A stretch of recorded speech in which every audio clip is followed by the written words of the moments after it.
Hey guys, F Train here. It's Monday. Hope you guys had a good weekend.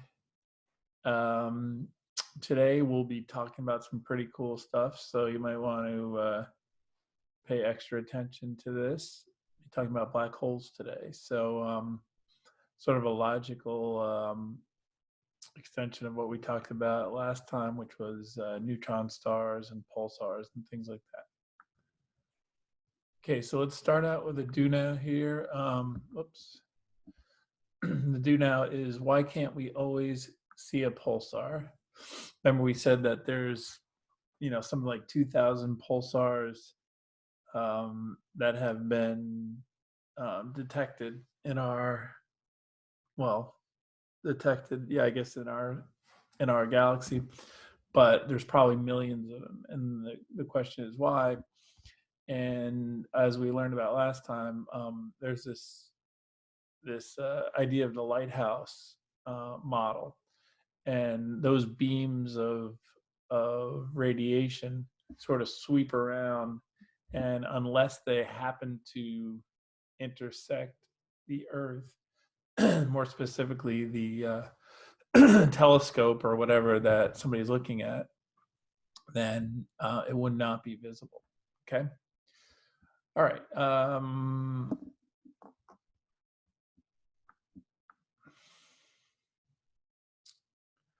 So what prevents a neutron star from collapsing? Remember the neutron degeneracy pressure, similar to the electron degeneracy pressure in white dwarfs. The neutron degeneracy pressure, in other words, neutrons can't get sort of pushed together. They can't get fused together. So at least up until the neutron star or the iron core, actually, if an iron core is up to about 3 solar masses, then as it collapses, it will become a neutron star because the neutron degeneracy pressure will prevent it from collapsing any further. But that only goes up to about 3 solar masses. If the some iron cores exceed 3 solar masses. So what question does this raise? So what question? Anyone? Bueller? Okay, good question. When is an object considered a black hole? So obviously, if an iron core exceeds 3 solar masses, it will collapse all the way. There's nothing stronger than the neutron degeneracy pressure to resist gravity. And so if an iron core exceeds 3 solar masses, then it'll just collapse all the way into a black hole. Okay, so today we're going to talk about what is a black hole. Well, a black hole starts with the death of a massive star. We're talking greater than about 15 solar masses. So if the mass of the iron core is greater than 3 solar masses, no known force can overcome gravity. It will collapse into a singularity, a black hole, 0 radius, and essentially infinite density and gravity. So in other words, imagine, 3 solar masses, that's 3 times the mass of the sun, collapsing down into essentially 0 size, maybe, the tiniest size ever.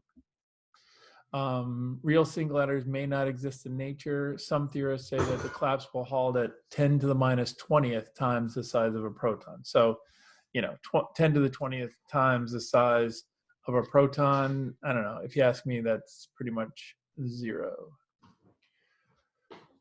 Okay. Why can't anything escape from a black hole?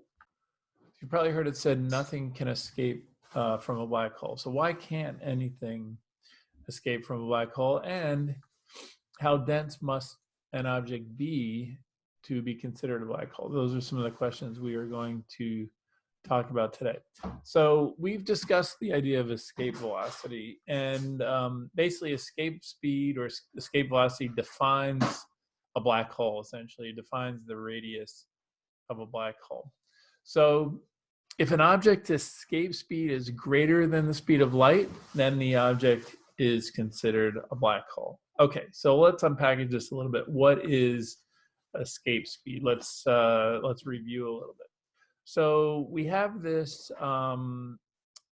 Isaac Newton actually came up with this sort of thought experiment here. He said, "Okay, what if you were to shoot this cannon off the top of a mountain? You know, it's going to kind of go down and it's going to hit the ground, right?" Now, if you shoot it a little bit faster, it's going to go further, but it'll eventually hit the ground. Okay. Then I shoot it a little, but if I shoot it fast enough, it's actually going to come all the way around and it will never hit the ground. It'll basically go into orbit. Okay. And if it's a little slower, it might actually go into an elliptical orbit. If you shoot it faster, it might go into an elliptical orbit.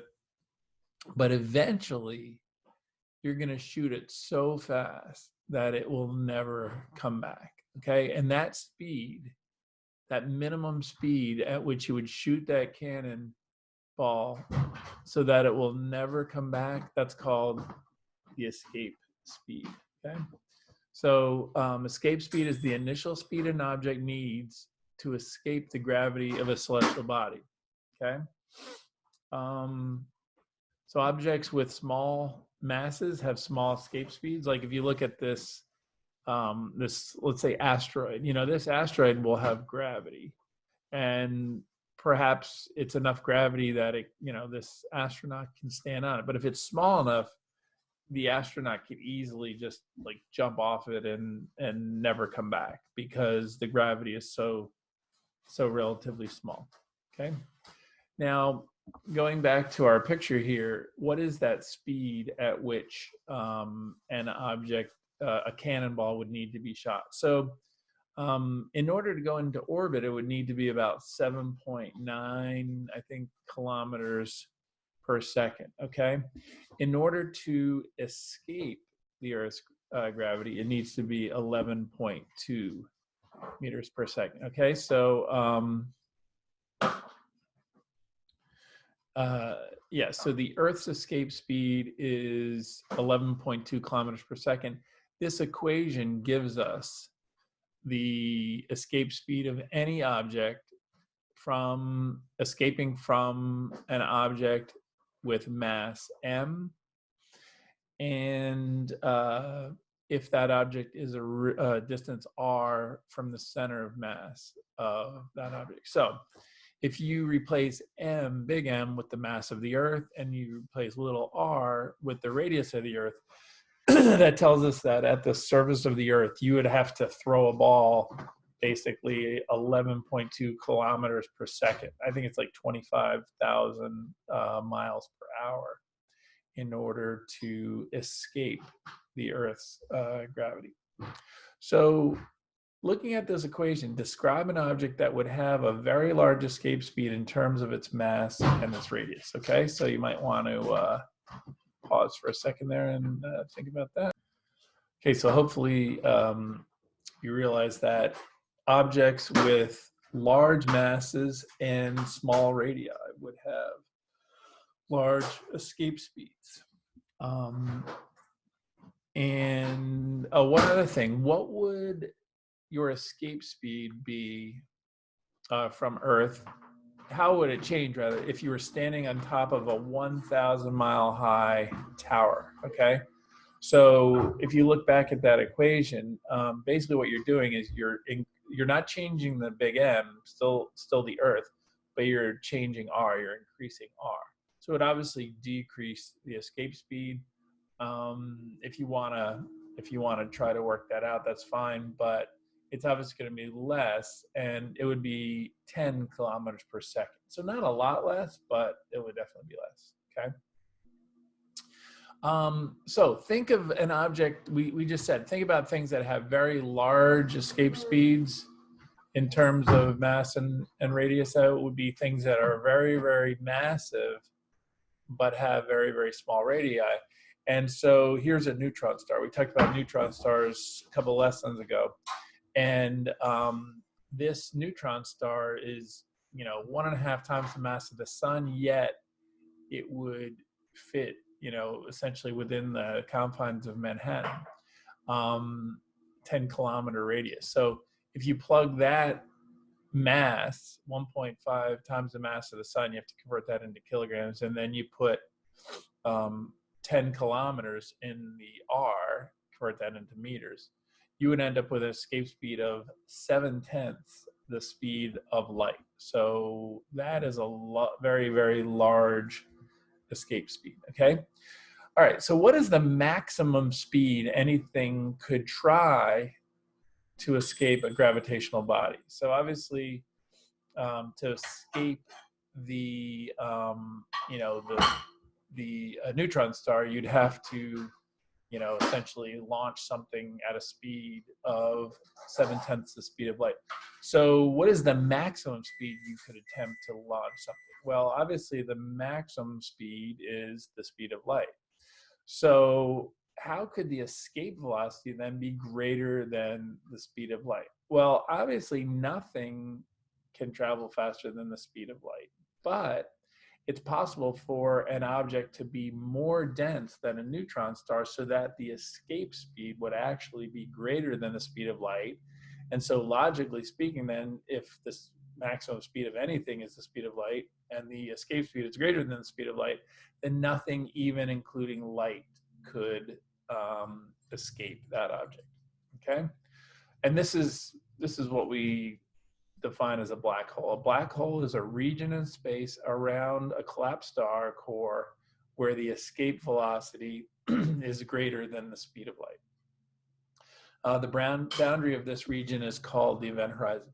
So if you take the mass of this singularity here, okay, that's our big M, and you move out a distance r, okay, and that r is such that the escape velocity is equal to the speed of light, that r defines the boundary. So anything inside the boundary here, the speed of light is greater, I'm sorry, the escape velocity is greater than the speed of light.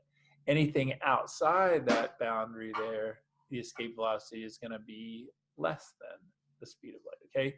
So that little boundary here is just some arbitrary, there's nothing there. There's nothing, like, it doesn't really change. You wouldn't notice the difference between inside and outside that boundary. However, the only difference is that light would not be able to escape if you were inside that boundary versus it could escape outside that boundary because the escape velocity would be less than the speed of light. Okay, that boundary is known as the event horizon. Okay, that's exactly, the event horizon is the point exactly where the escape velocity is equal to the speed of light. And so basically what this means is that black holes can come in many different sizes, okay? And the size of a black hole, the radius of the event horizon is known as the Schwarzschild. The Schwarzschild, I can't say that very well. The Schwarzschild radius, okay? The Schwarzschild radius is, we call it RS. It's the radius into which a body of mass m must shrink in order to become a black hole. All right, so I'm going to let you guys do a little derivation here. I want you to derive an equation for the Schwarzschild radius using the escape velocity equation. Okay, so pause. See if you can solve for the Schwarzschild radius, okay? All right, welcome back. So basically what you did, hopefully, is you replaced V escape with C, the speed of light, and then you solved R for R, and you call that the Schwarzschild radius. Okay, so the Schwarzschild radius would be then 2gm over c squared. Okay, you obviously have to square both sides. So that's where you get the c squared, and then you have your 2gm over r. You just manipulate that, and you get 2gm over c squared is the Schwarzschild radius. So a black hole basically is an object that has all of its mass inside the Schwarzschild radius. Okay. And what this means is pretty interesting. It basically means that anything could be a black hole if you were just able to shrink it down small enough. Now, of course, to shrink something down small enough, you would have to overcome first the electron degeneracy pressure. Well, first just the electrostatic pressure, then the electron degeneracy pressure, and then eventually you'd have to overcome the neutron degeneracy pressure. So the only things that can overcome these pressures are iron cores greater than 3 solar masses. But if somehow you can magically shrink, even the Earth down to a small enough size, the Earth could become a black hole. All right, so what is the Schwarzschild radius for a black hole with the mass of the Earth? Okay, so what you would do is, you know the mass of the Earth, you know G, and so basically, if you were then to plug that M and into the equation for the Schwarzschild radius, you would end up with a radius of 8.8 millimeters, okay? And again, what does this mean? This means that if you could shrink the Earth, the entire Earth, down into a size of 8 millimeters, which is a little less than a centimeter, okay, like that much, then the Earth would become a black hole, okay? Because at the surface of the Earth, if it was that small, the surface of the Earth, the escape speed at that surface would be equal to 3 times 10 to the 8th meters per second, which is the speed of light. All right, so here are some Schwarzschild radii for different mass objects. So we looked already at the Earth's Schwarzschild radius. So in other words, the mass of the Earth is 0.00003 solar masses. That's about 8.8 millimeters or 0.9 centimeters. Okay, the Schwarzschild radius for the sun is 3 kilometers. So in other words, if you could shrink the sun down to a size of 3 kilometers, okay, like from, I don't know, from where Bronx Science to Riverdale or something like that, okay, that would make the sun into a black hole, okay? A 2 solar mass black hole would have a Schwarzschild radius of 3. You can see it's actually linear here, okay? And a 10 solar mass black hole would have a Schwarzschild radius of about 30 kilometers. Now, it's really important to understand again what that means, okay? That just means that, let me go back to our picture of a black hole here. So if I shrank the Earth down, like we said, or the Earth down into that size of 8.8 millimeters, then there would be no singularity here, okay? But everything inside would be a black hole, okay? All right, let's see. Now, this is a really interesting question, and I want you to take a few minutes and think about this. And it's a question that's like most students don't really get this because when we think of a black hole, we think that everything gets sucked into it. But how would the motion of the planets in our solar system change if the sun was replaced by a 1 solar mass black hole? So please pause for a second and maybe write out a short answer to this, and then because I really want you to think about this before I tell you. Okay. Okay. So now that you paused, you thought about it. Hopefully, you came up with the answer that the motion of the planets would not change at all. Okay. If you hold on, let me pull up a picture real quick. So if I took the sun away, all right, and I put in a black hole, that's 1 solar mass. Now keep in mind, the size of that black hole would only be, let's say, 1 kilometer the sun, yeah, no, 3 kilometers in diameter. Okay, so um, the at least the event horizon, the let's say let's say it collapsed into a singularity, and it had a, now you can't, this wouldn't happen because the sun's not big enough to become a black hole. But if somehow the sun could collapse into a singularity, you know, the first of all, the event horizon would be 3 kilometers. And so, it would be basically like a pixel on this picture here. However, the gravity would be so strong that it would have the same effect on the planets that the sun does. Okay, so the planets would just keep orbiting as if nothing changed. Okay, um, and and because things can escape outside the event horizon. Okay, so planets don't get sucked into a black hole unless they cross over the event horizon. Okay, so as long as you're going fast enough, you could just orbit right around the event horizon, just like any other gravitational body. Okay, so it's not like some magical thing where everything gets sucked in. It's like the Earth. I mean, why doesn't a satellite fall into the Earth? Well, it's because it has a horizontal velocity that's great enough to keep it going around the Earth. Okay, and it would only fall straight down if you held it above the Earth and let go of it. Okay, so if you hold um, a planet near the sun, it would get sucked right into the sun too, just or a black hole or whatever. Okay.